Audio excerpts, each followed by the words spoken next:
salaamaaleykum ñiy seetaan Jotna TV tey damay ñëw ak yéen ci numéro spécial Jotna TV boo xam ne nii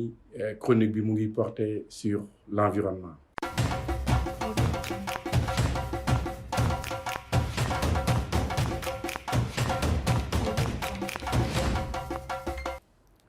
lu tax Jotna taamu thème environnement tey samedi 5 juin 2021 c'est parce que le 5 juin de chaque année communauté internationale bi dañuy célébrer la journée mondiale de l'environnement mooy bis bi nga xam ne nii ci la ñuy màggal alam bi te loolu dañ koy def depuis 1972 programme des Nations Unies sur l'environnement moo koy organiser chaque année thème ren bi nag dafa am solo parce que dafa porter ci li ñuy wax restauration des écosystèmes mooy àll bi nga xam ne nii dafa yàqu ñu xool nuñ koy décaler ku ne écosystème Sénégal nag di nga xalaat forêt yi nga xam ne nii mooy forêt sèche yi nga xam ne nii moo nekk Casamance ak région Tambacounda di nga xalaat forêt galerie yi nga xam ne nii boo xoolee dex yi nekk yëpp à côté mooy forêt yi ciy nekk di nga xalaat savane yi nga xam ne nii moo nekk àll bi nekk dans le bassin arachidier di nga xalaat steppe ak prairie yi nga xam ne nii ñoo nekk ci Ferlo fii sàmm yi nekk di nga wax aussi lac yi lu demee ni lac Rose lu demee ni lac de Guiers di nga wax fleuve yi fleuve Sénégal fleuve Gambie fleuve Casamance di nga wax également l'océan donc Sénégal dafa am ay catégories écosystèmes yu bëri te écosystèmes yooyu yëpp nag tey jii nii mën nañ ne bëri na ay gàllankoor yu ci nekk donc buñ ne restauration des écosystèmes ne dekkal àllam bi day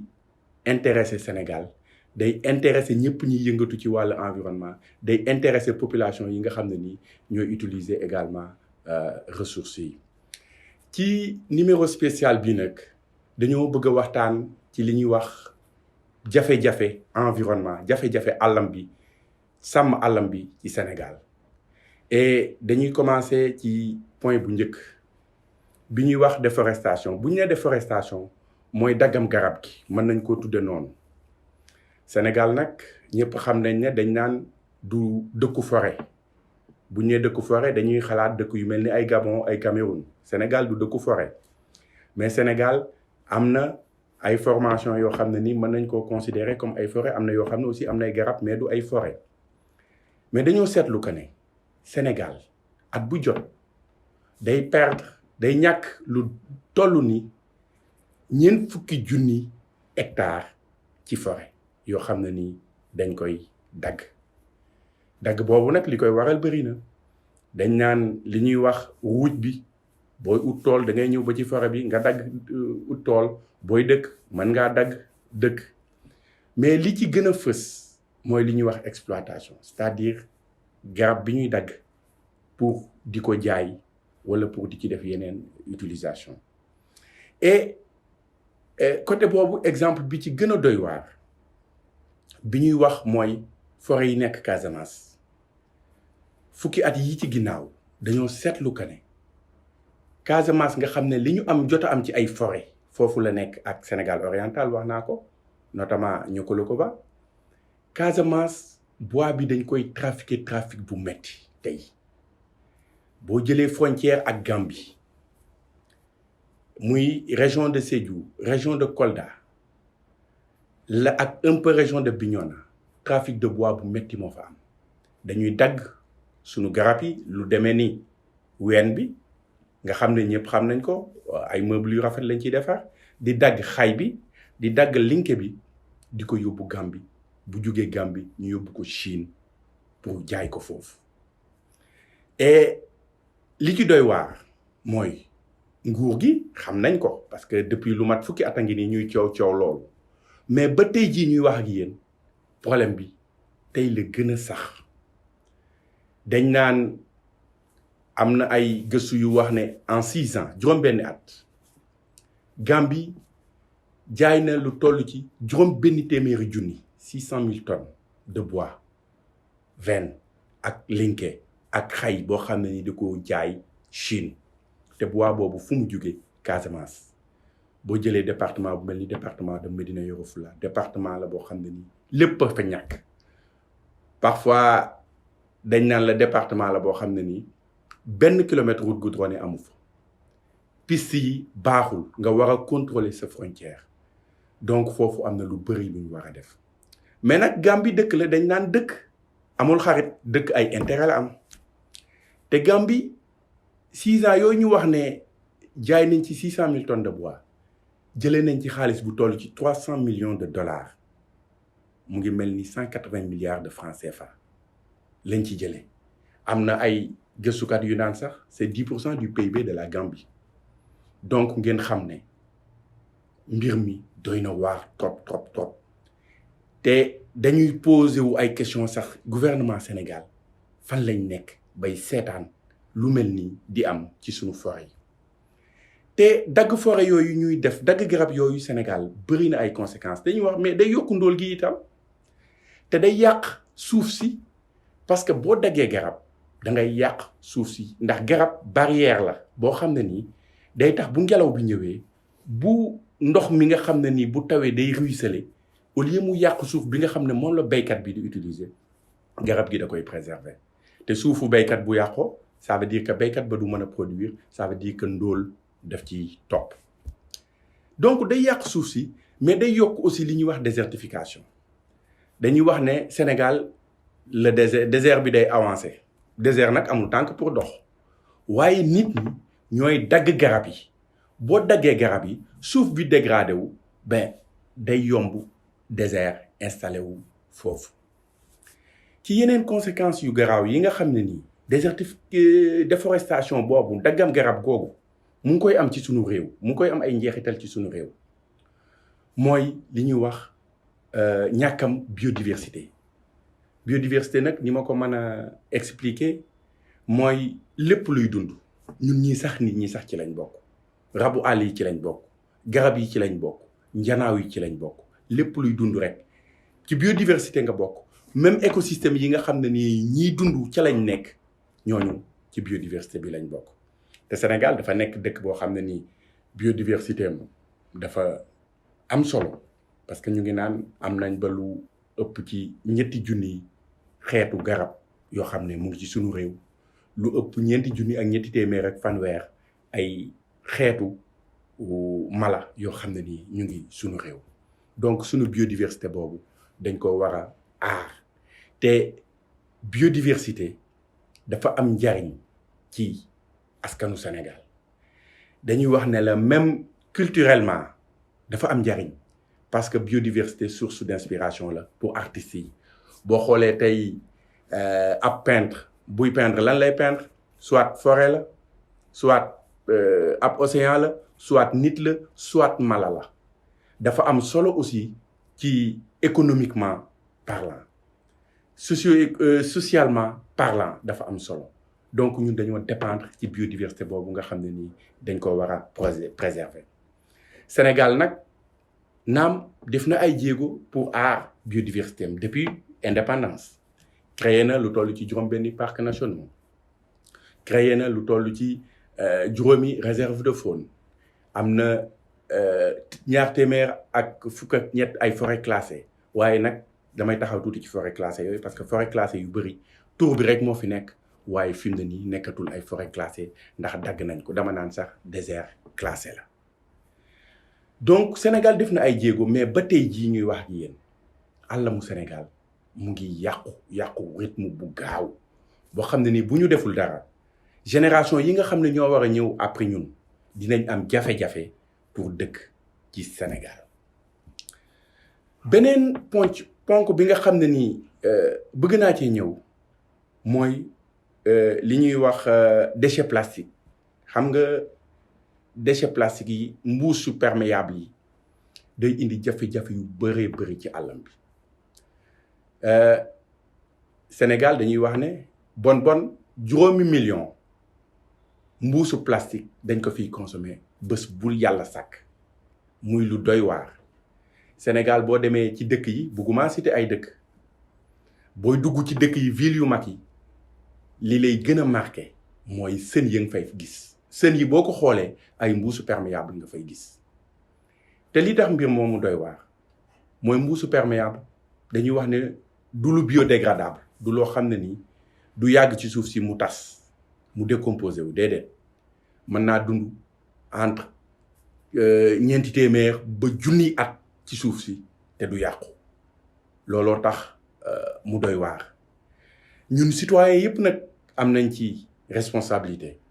collectivité locale yi am nañ ci responsabilité état bi am na ci responsabilité naam état bi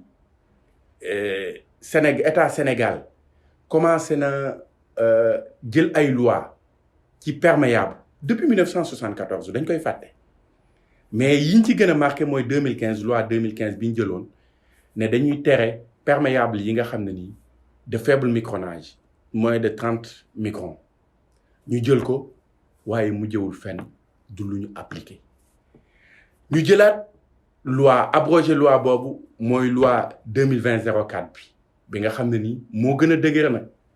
tere jënd tere jaay tere utilisation plastique bi te yemul sax ci mbuusu plastique dafa dem ci góobale yi plastique yi ak ci pipette yi ñuy utiliser waaye dañoo seetlu que ne loi boobu entré na en vigueur depuis lu ëpp at 20 avril 2020 boo demee ci li ñuy wax les grandes surfaces yi nga xam ne boutique yu mag yee mag ñoom commencé nañ changer perméable bi di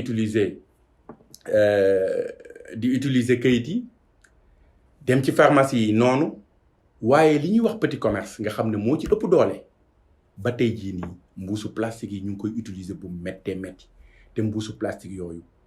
mu ngi def ay dégâts yu bëri ci àllam bi li ko waral nag mooy nguur buy jël yenn dogal yi ne nit citoyen da ngay bàyyi lii boo ne nit da ngay bàyyi lii da naan ko da ngay def lii te boo ne ko da ngay def lii da ngay teg ay mécanisme yoo xam ne dina ko yombalal waaye boo xëyee ne nit da ngay bàyyi jaay mbuus fekk na addunaam yëpp dafa jaay mbuus créer entreprise buy jaay mbuus mu am ay société satellite ci mbuus nga xëy ne ko da ngay bàyyi mbuus te waxoo ko lu muy def wala jéemoo xool nan lay def conversion loolu dafa indi ay jafe-jafe yu bëri moo tax ba tey jii ñuy wax yéen ñi mbuus yi mu ngi gën di law Sénégal et dafa am conséquences yu doy waar yu muy indi ci àllam bi déjà mbuus yi bu bëree ci suuf si day tax gàncax gi nga xam ne ni jiwu wi nga xam ne moo nekk ci suuf parce que suuf si day am ay jiwu muy jiwu li ñuy ji wala jiwu yi nga xam ne naturellement mu ngi mbuus yi day tax jiwu woowu du mën a sax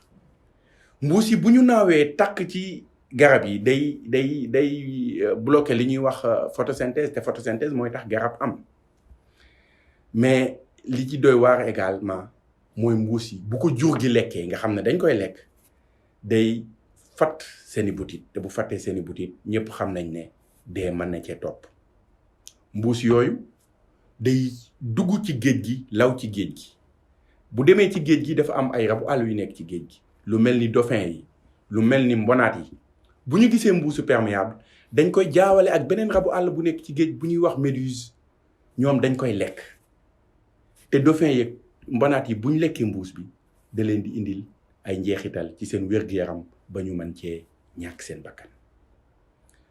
loo xam ne ni également lu doy waar la ci li sachet plastique yi dégâts yi muy créer boo leen xoolee liñ naan canaux yi évacuer eaux usées yi au Sénégal wala eaux pluviales yi day fatt li ëpp ci li koy fatt mooy ay mbuusu perméable yuñ ci sànni également mbuusu perméable yooyu buñ ko sànnee ci suuf day tax bu tawee ndox bi nga xam ne moo war a dugg ci biir suuf si alimenté nappe bi du mën a dugg bu duggul nu muy def day des ci kaw loolu mooy waral di indi ay inondation donc daal li ñu mën a wax mooy mbuusu perméable yi mu ngi def ay dégâts yu bëri ci àllam bi ci Sénégal beneen point bi nga xam ne nii bëggoon naa ñu waxtaan ci tey mooy li ñuy wax pollution nag dama koy wax ci ñetti anam mën nañ wax pollution des sols mën nañ wax mooy suuf si pollution ndox mi ak pollution jaww ji bu ñu jëlee pollution jaww ji Sénégal am nañ ci ay jafe-jafe parce que Sénégal boo xoolee usines yëpp dafa nekk entre Dakar à la limite un peu Thiès te dafa jege dëkkuwaay yi te usines yooyu am du ma bëgg tudd tur waaye am na usines yoo xam ne boo leen rombee ci route nationale bi da ngeen di gis coolool di gis saxaar bi génn ci asamaan si saxaar boobu généralement day ànd ak ay tooke ba nga xam ne nii nit ñi dëkk foofu di ko noyyi day am njeexital ci seen wér-gu-yaram souvent dañuy am lu ñuy wax ay maladies cardiovasculaires wala ay maladies respiratoires ci seen noyyi dañ ciy am ay jafe-jafe asthme bi dafay bëri ci surtout ci xale yi donc day am njeexital bu bëree bëri ci askanu Sénégal te loolu nag état am na ci responsabilité am na usines yoo xam ne nii tey jii nii bu doon dëkk bu normal dañuy def li ñuy wax délocalisation dañ leen di jëlee foofu ñu nekk yóbbu leen feneen foo xam ne ay dëkkuwaay nekku fa ndax ñu mën a def foofu seen activité te du am njeexital ci askan wi. am na aussi pollution yoo xam ne nii ci suuf si la am na Sénégal itam dañuy polluer suuf si parce que am na entreprise yoo xam ne dañuy jël seen ndox yu yàqu yeeg yooyu dañ koy tuur directement ci suuf si mbay mi itam notamment boo demee fu mel ni Niayes yi wala nga dem ci vallée fleuve Sénégal la fa am mooy dañuy jëriñoo lu bëree bëri engrais chimique di jëriñoo lu bëree bëri li ñuy wax pesticides yi pour rey njanaaw yi pour rey lépp li nga xam ne ni mën naa yàq seen mbéy niñ koy jariñoo nag dafa jéggi dayoo ba nga xam ne ni day yàq suuf si bu duggee ci suuf si da koy polluer rey lépp luy dund ci biir suuf si alors que loolu di dund moo war a dekkal suuf si ba nga mën cee béy waaye pollution forme yi bi ci gën a doy waar mooy pollution ndox yi et munoo ne pollution ndox yi wax Sénégal sans parler de la baie de Hann baie de Hann ñëpp xam nañ ne depuis ñaar fukki at nguuru Sénégal mu ngi wax ne dinañ polluer baie bi ñu ngi wax ay projets yu dul jeex c'est vrai que 20 septembre ba lay passé 2020 am na projet bu ministère eau ak assainissement lancé ne dañuy dépolluer baie de Hann waaye yàkkamti nañ gis ban résultat lay am ndax depuis ñaar fukki at ñu ngi ñuy wax baie de Hann te baie de Hann dafa doy waar parce que dañ doon wax ne boo xoolee image yi Dakar ay 1950 1960 dañu wax ne c'était l'une des plus belles baies au monde boo fa demee léegi da ngay yéemu ndax usines yi nekk foofu dañuy jël seen ndox yu bon yi di ko sotti ci géej gi port autonome de Dakar aussi ci li contribuer ci polluer baie de Hann bi la bokk comme que nit ñi itam amuñu réseau d'assainissement bu baax ndox yu bon yi ci kër yëpp dañ koy sotti foofu te loolu day am njeexital ci napp gi am njeexital également ci tourisme bi parce que baie boobu dafa amoon solo ci tourisme waaye nag mënumaa jeexal te waxuma li xew Petit Mbao Pël xam nga foofu dafa bokk ci zone franche industrielle bi zone franche industrielle bi nguur gi mu ngi ko créé en 1974 par la loi 74-06 ay entreprise installé wu fa pour mu yombalal leen seen exportation yeeg importation yi waaye li xew foofu dafa doy waar ndax entreprise yi dañuy polluer écosystème bi di am loo xam ne ni day am njeexital ci wér-gu-yaramu nit ñi boo demee Petit Mbao Pël nga gis ñu ne la ICS mu nga fa ci wetu habitation yi ñu ne la mbandu ICS yi day toog jamono yoo xam ne day am odeur ngat gu bon gu fay génne ñu ne ngatu ammoniac nit ñi di ko noyyi muy am njeexital ci seen wér-gu-yaram dañ naan la ñoom ñëpp dañoo am asthme ñoom ñëpp dañ naan la dañu am problème mu xol problème mu xëtër ñu ne la xale yi day indi ci ñoom bët yuy metti du ñu mën a gis bu baax parce que day wex ci seeni bët ñu ne la ba jigéen ñi dañ ciy indi avortement te boo demee foofu tey Petit Mbao Pël da ngay yéemu aspect paysager bi nga xool foofu niñ ko polluer ndox yu bon yi ni mu def foofu yàq na Petit Mbao foofu yëpp te loolu yëpp responsabilité état la bu nekkoon ci dëkk boo xam ne ni day dox normalement tey ICS dañ koy délocaliser Petit Mbao Pël jël ko yóbbu ko feneen wala ñu trouver solution population yi ñu utal leen ay dëkkuwaay yoo xam ne nii ànd na ak seen wér-gu-yaram mais loolu yëpp nguur moo ko mën a def waaye li ñu gis Sénégal lu doy waar la askan wi dañuy am ay jafe-jafe di yuuxu mais dafa mel ni gouvernement bi déggu leen zone franche industrielle ba bëri na yeneen jafe-jafe ci wàllu environnement yi ñu fa mën a wax ndax boo jëlee pipeline SAR bi nga xam ne tuyau bi jugee port ba SAR ci ay kër la jaar ci ay quartier la jaar te ñëpp xam nañ ne loolu carburant la day gaaw a tàkk donc mën nañ ne ci bombe écologique Petit Mbao surtout ci bombe écologique la ñu nekk te loolu foog nguur gi jël ay décisions yu am solo pour régler problème boobu parce que problème la boo xam ne nii mu ngi commencé jéggi dayoo. beneen problème bi nga xam ne nii bëggoon naa ci wax ay problème environnemental au Sénégal mooy li ñuy wax érosion côtière ku ne érosion côtière mooy sunu tefes gi nga xam ne nii fi mu ne nii mu ngi yàqu boo jëlee Saint-Louis commencé Saint-Louis ci nooru Sénégal ba Ziguinchor ci sud am nañ juróom-ñaar téeméeri kilomètres littoral te littoral boobu nag jàpp leen ne moitié nit ñi Sénégal fa lañ dëkk et téeméer boo jël juróom-ñett fukk yi ak juróom ci ay industrie aussi fa lañ nekk mais littoral boobu fi mu ne nii mu ngi yàqu bu méttee métti boo demee tey goxu Mbaaj nga dem tey Rufisque wala nga dem dans les îles au sud érosion côtière bi wala nga dem Saly érosion côtière mu ngi fay def ay dégâts yu bëree bëri naam érosion côtière bi dañuy wax ne changement climatique yi moo ko waral mais man damay wax parfois ne changement climatique aussi bu amoon mbokk ma dina xeex ba sonn parce que lu ñëw ñu ne changement climatique c'est vrai ci la parce que bu température yi yokkoo glaciers yi nekk au niveau des pôles dañuy seey bu ñu seeyee ndox moomu day jaxasoog ndoxu géej gi de ce fait bu yokkoo géej gi day avancer ñëw ci jéeri ji mais ñun li gën a yokk érosion côtière bi mooy aussi nit ñi nga xam ne nii ay borom barke lañu dañuy ñëw ba ci wetu géej gi ñu dëkk fa tabax fa gas fa tabax fa ñi nga xam ne nii dañuy tabax dañuy ñëw roñ fa suuf aussi loolu yëpp day yokk loo xam ne nii mooy am érosion côtière tey boo demee Saly hôtel yu bëri amatuñu ay plage te loolu day am njeexital ci tourisme naam am na projet yuñ fay def pour atténuer laay wax wàññi érosion côtière bi mais loolu du tax mu jeex donc gouvernement bi war na jël ay matukaay pour érosion côtière boobu ñu xool yan mesures yoo xam ne nii am na doole trop yuñ mën a def pour arrêter ko parce que day impacter ci nit ñi am na nit ñoo xam ne tey dañoo ñàkk seeni kër ñoo xam ne ci tefes gi lañ dëkkoon mënatuñ fa dëkk parce que géej gi day avancé am na ay gëstukat yuy wax ne at mu jot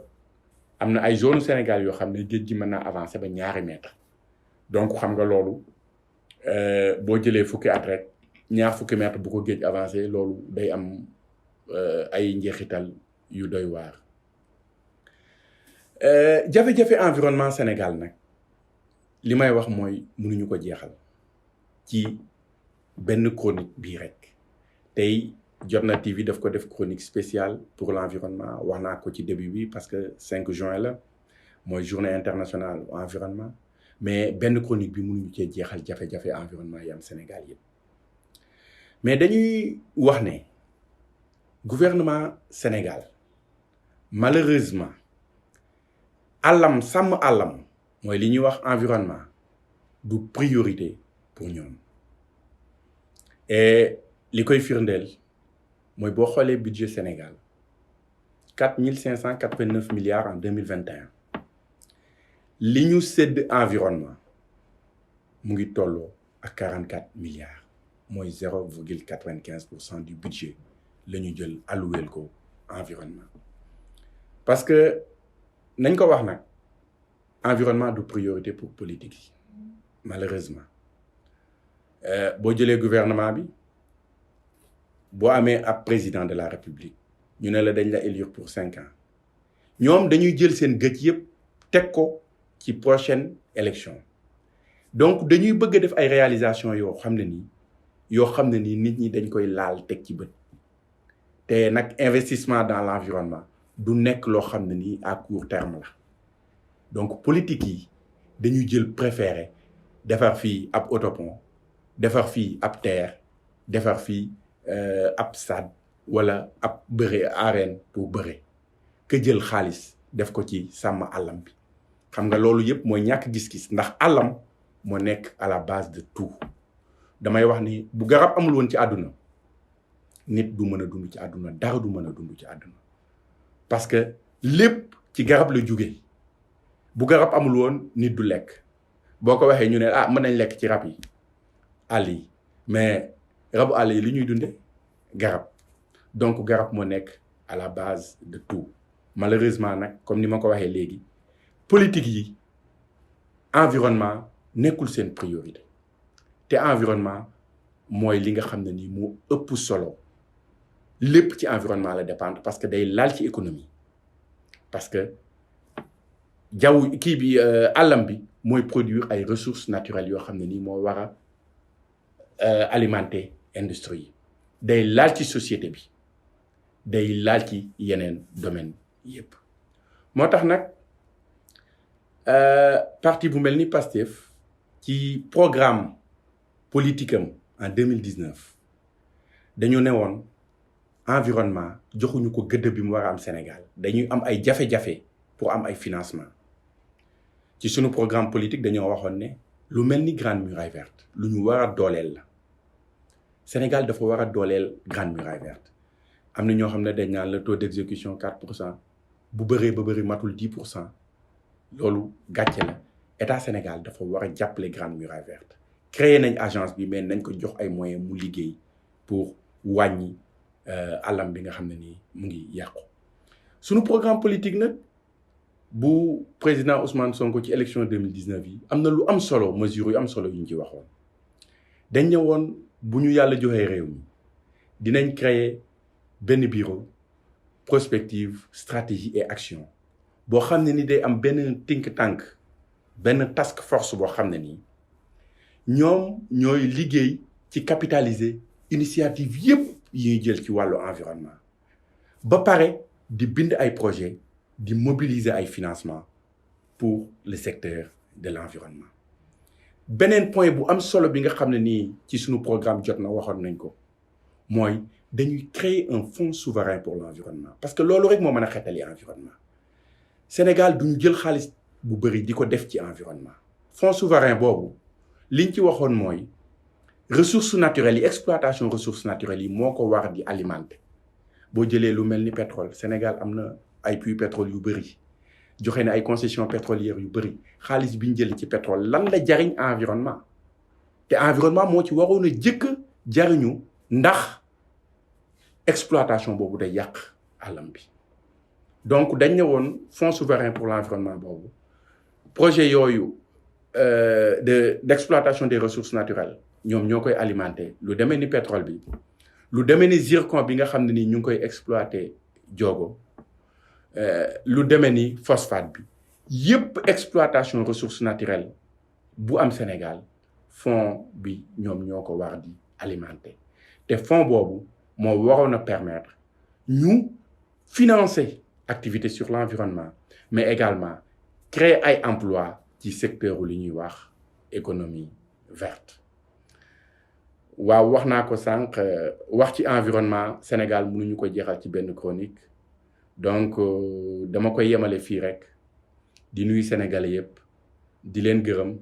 di leen ñaax ci ñu gën a sàmm sunu alam te di leen jox rendez-vous pour beneen numéro sur l'environnement sur Jotna TV wasalaam